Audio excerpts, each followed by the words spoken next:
también podemos decir que la conversión y el arrepentimiento es una respuesta voluntaria al llamamiento del Evangelio, mediante la cual nos arrepentimos sinceramente de nuestros pecados y ponemos nuestra confianza total en Cristo para salvación. Es decir, que estamos llamados y estamos siendo llamados constantemente al arrepentimiento por medio de la predicación del Evangelio. Entonces, el arrepentimiento es una parte esencial de la verdadera religión. ¿Por qué? Porque un pecador convicto tiene que arrepentirse de sus pecados si desea obtener una felicidad verdadera. En toda experiencia espiritual auténtica, el arrepentimiento es una consecuencia del amor. Una persona que ama a Dios está lista para tener una idea correcta acerca de lo que es el pecado. Es decir, que si amamos a Dios, tendremos deseos de arrepentirnos de nuestros pecados.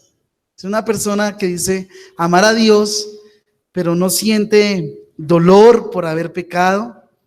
El pecado o los deseos en sus concupiscencias es para él normal, entonces no hay un arrepentimiento verdadero en esta persona. Además, un corazón que ha sido iluminado y renovado por el Espíritu Santo no puede pensar en el pecado sin quedar apesadumbrado, ¿no? Aterrado por el pecado y sin sentir un profundo dolor. También es importante tener en cuenta que el verdadero arrepentimiento consiste en tres cosas fundamentales. Entonces, el primero es aborrecer el pecado como ofensa hacia Dios o contra Dios. Aborrecer el pecado como ofensa contra Dios. El segundo, aborrecerse a sí mismo a causa del pecado. El tercero, esforzarse decididamente por un cambio de vida. O sea, estas señales están en un verdadero arrepentimiento. Las repito para los hermanos que están escribiendo. La primera es aborrecer el pecado como ofensa contra Dios. La segunda, aborrecerse a sí mismo a causa del pecado. Y la tercera, esforzarse decididamente por un cambio de vida. Entonces, el arrepentimiento, como todas las gracias celestiales que hemos recibido, es un don de Dios. Sí, es un don de Dios. Eso es muy importante porque nosotros no lo obtenemos por nuestros esfuerzos ni por ningún otro medio, ¿no? Sino que viene de Dios. Dios es el que hace que nosotros tengamos un cambio y que le sigamos, que le aceptemos como Dios, que reconozcamos nuestros pecados. Y debe de ser la reacción normal de una persona que ha recibido la vida espiritual. El Espíritu de Dios, quien conduce a un hombre, o es el quien conduce a un hombre al arrepentimiento. Pues el Espíritu es quien le muestra o nos muestra la extrema maldad de nuestro pecado. El Espíritu. ¿Alguien recuerda cómo se le llama a esta parte en la teología? No. O sea, cuando miramos que el Espíritu Santo es el que obra en el corazón del hombre pecador. ¿Cómo, hermano? ¿La qué? Perdón. Culpabilidad. No. Sí, es parte, claro. Es parte. Pero, entonces aquí vemos la aplicación en la redención. ¿Sí? La aplicación de la redención en la persona. ¿Por qué? Porque el Espíritu es el que obra. O sea, el Espíritu es el que aplica. ¿Recuerdan el orden que el pastor Helber nos ha enseñado en el estudio de la confesión de fe, ¿no? Sí, claro, todo eso hace parte y va como unido, ¿no? En cierto sentido. La respuesta es no, la aplicación en la redención. O sea, digámoslo viéndolo en el marco teológico, ¿sí? La aplicación en la redención. O sea, el Espíritu Santo es el que aplica el arrepentimiento, o sea, lo trae al hombre y hace que tenga un cambio de vida y hace que nazca espiritualmente, ¿sí? Porque Él es el quien finalmente muestra el estado en que estamos nosotros. Y el Espíritu Santo es el que aplica todas esas verdades que conocemos del Evangelio, las trae a nuestro corazón, a nuestra mente, a todo nuestro ser y nos convence de ese pecado. Entonces ahí aplica la salvación que ha sido trazada para el creyente, ¿no? En Dios, en el consejo eterno del Señor. Es decir, también que no basta solamente con saber que somos pecadores, sino que debemos tener una convicción de que el pecado es una gran maldad cometida contra Dios. Eso es lo que empezamos a experimentar, ¿no? Cuando somos arrepentidos sinceramente. Entonces ya vemos el pecado como algo terrible, como algo que es ofensivamente 100% hacia el Señor. El pecado es una transgresión deliberada y malvada hacia la ley de Dios. Miremos 1 Juan 3:4. ¿Algún hermano o hermana que desee leer? Levanta la mano y el hermano Libardo les pasa el micrófono para los que nos estén siguiendo por la internet puedan escuchar también. 1 Juan capítulo 3 versículo 4.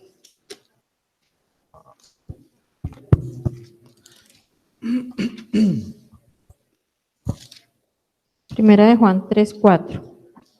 Todo aquel que comete pecado infringe también la ley, pues el pecado es infracción de la ley. Muy bien. Entonces ahí lo vemos claro, ¿cierto? Y este es su verdadero rostro. Y entonces el pecado viene siendo la violación a toda la ley perfecta de Dios. Eso viene siendo el pecado. Pues el rehusar a obedecer a toda autoridad establecida por la ley de Dios es la rebelión y hostilidad a la santidad y la felicidad que la ley divina asegura.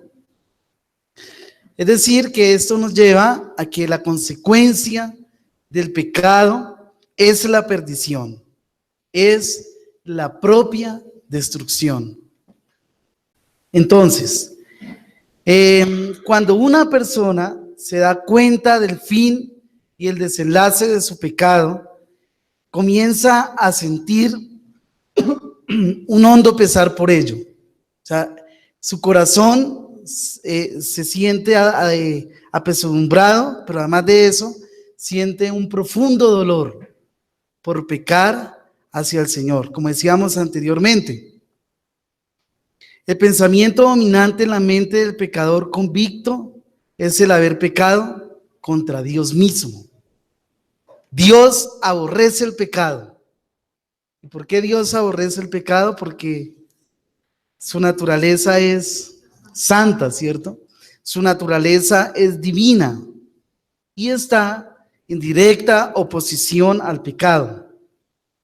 El pecador convicto se da cuenta de su culpabilidad al haber pecado contra Dios y además revelándose a Él como autoridad y hacia una burla, ¿no? Una burla de su incomparable grandeza, pisando su bondad, su paciencia, despreciando su gracia e intentando disminuir o destruir su influencia en el mundo.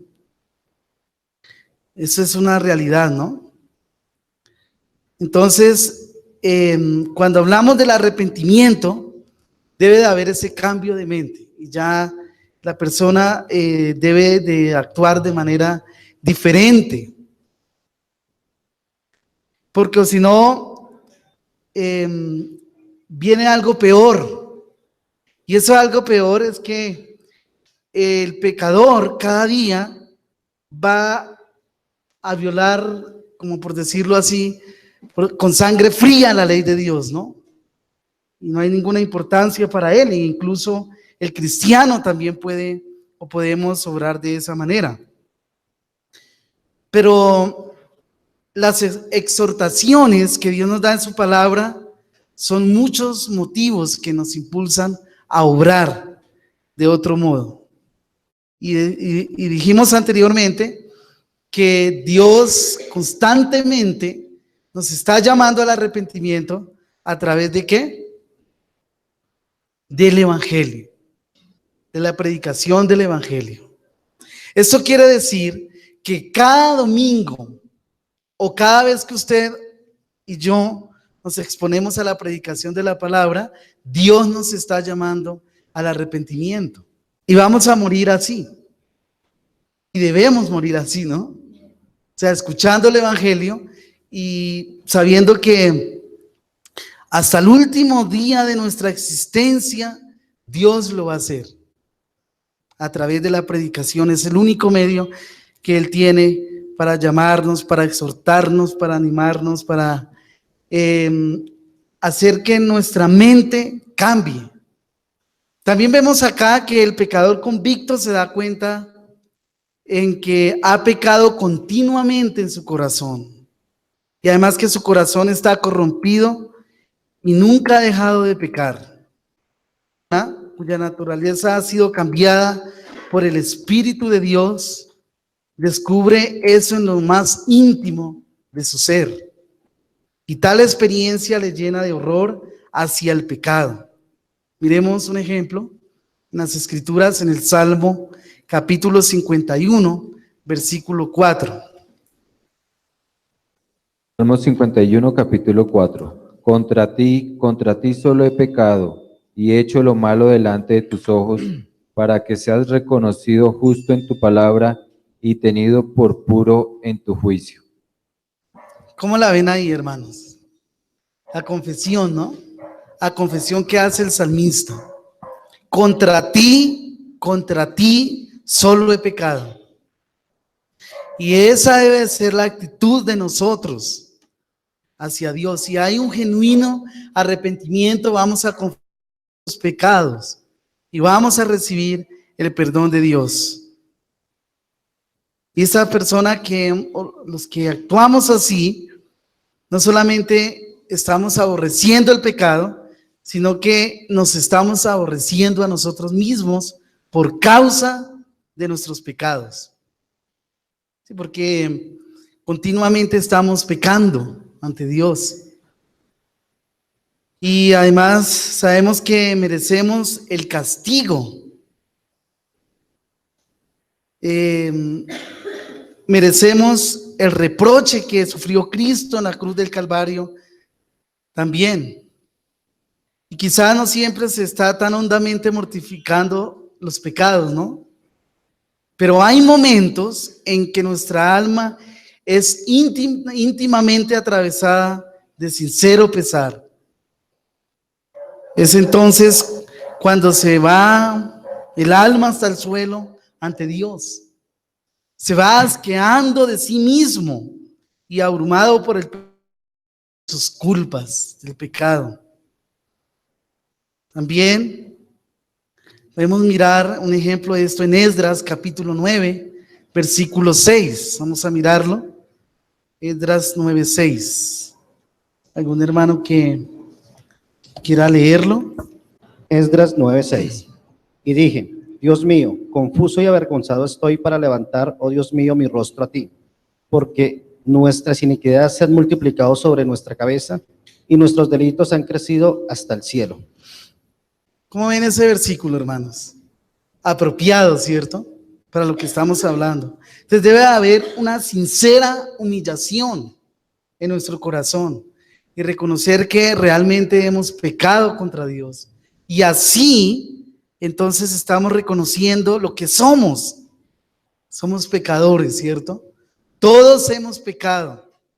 No hay ni una persona en esta tierra que no haya sido afectada por el pecado original. Todos hemos pecado contra Dios y por eso todos debemos de ir ante Él pidiendo la ayuda, el socorro, en oración, ¿no? Constantemente en oración. Ese debe ser nuestro anhelo, en que oremos a Dios pidiendo perdón por nuestros pecados, para que haya una verdadera reforma en nuestra vida, así como vemos en el libro de Esdras. Usted puede llegar esta tarde y leerlo. Van a encontrar lo hermoso, la reforma que hay.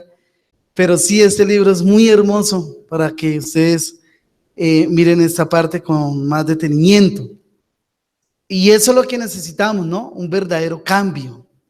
Cambio que queda o que debe quedar patente en la vida de quienes nos hemos convertido y del pecador que se arrepiente y que es consciente de la magnitud de estar bajo el dominio de un nuevo poder. Podemos comparar esto como un freno que le impide pecar. Ahora teme al pecado y le aterran realmente los resultados. Pues como ir en un caballo, ¿no? Cuando uno le aprieta el freno, se tiene que detener totalmente. Y así nosotros los creyentes debemos actuar. Vamos a mirar Génesis 39:9. Génesis 39:9. Génesis 39:9. No hay otro mayor que yo en esta casa, y ninguna cosa me ha reservado sino a ti, por cuanto tú eres su mujer. ¿Cómo pues haría yo este grande mal y pecaría contra Dios? Muy bien, entonces ahí vemos un ejemplo, ¿no? De refrenar el pecado. Y aunque continuamos siendo pecadores, es una clase, o venimos siendo ahora, una clase muy diferente de cuando se era esclavo del pecado, ¿verdad? Anteriormente estábamos totalmente entregados a nuestros placeres, al mundo, a los deseos de la carne, y esa era nuestra vida. Pues ahora nuestros deseos, ¿dónde están? ¿Dónde deben estar nuestros deseos? En conocer, ¿cierto? En conocer, en glorificar, en honrar, en obedecer a Dios. Ahí deben estar nuestros deseos. Y es una lucha constante, ¿no es cierto? No es fácil, porque antes éramos esclavos del pecado, esclavos de la maldad. Y estábamos totalmente en el lodo, por decirlo así. Pero es una tarea que, para que ustedes se animen y no se desanimen, es por toda la vida, mientras Dios nos tenga aquí en la tierra, ¿verdad? No es fácil, pero el poder que se nos da en Dios es el que nos ayuda, y Dios cumple sus promesas también, ¿no? Él cumple sus promesas en estar con nosotros, en preservarnos, en darnos todo lo necesario para que seamos fuertes espiritualmente. Eso es alentador. Dios nos sustenta y Él nunca va a dejar a sus hijos. Pues ahí entramos a lo que es la seguridad de la salvación. Salvos, siempre salvos. Esa es nuestra esperanza. O sea, aunque muchas veces vamos a caer en el pecado, Dios nos levanta, Dios nos restaura. Por eso debemos acudir a Él constantemente. También, además de eso, deseamos ahora reparar el daño que hemos hecho a la obra de Dios, ¿no? Eso debe ser una actitud y cambio de mente en nosotros. ¿Cómo podemos nosotros ahora servir a Dios? Antes éramos servidores del pecado, fanáticos de lo malo, seguidores de Satanás, ¿cierto? Pero ahora venimos a ser de Dios. ¿Y qué vamos a hacer? O sea, ahora, ¿qué voy a hacer en el reino de Dios? Servir a Él, crecer en Él, y además de eso, es servir a nuestro prójimo. Eso es lo que nosotros debemos hacer. Y no hay genuino arrepentimiento donde falta el esfuerzo para abandonar el pecado. No hay genuino arrepentimiento donde falta el esfuerzo para abandonar el pecado. Cuando una persona se complace en continuar pecando, entonces su pesar no es el arrepentimiento. Y en quien de veras ha recibido la vida espiritual y por tanto no es una persona salva. Entonces, como diríamos, no es un arrepentimiento, sino que es un simple remordimiento, ¿cierto? Exacto, un remordimiento. ¿Por qué? Porque el auténtico arrepentimiento es aquel santo pesar, como decíamos, del que dice la Biblia, que produce arrepentimiento y salvación, de que no hay que arrepentirse. Antes de proceder en nuestros asuntos, vamos a mirar primero una cita bíblica en cuanto a esto. Segunda a los Corintios, capítulo 7, versículo 10. Segunda a los Corintios 7, 10.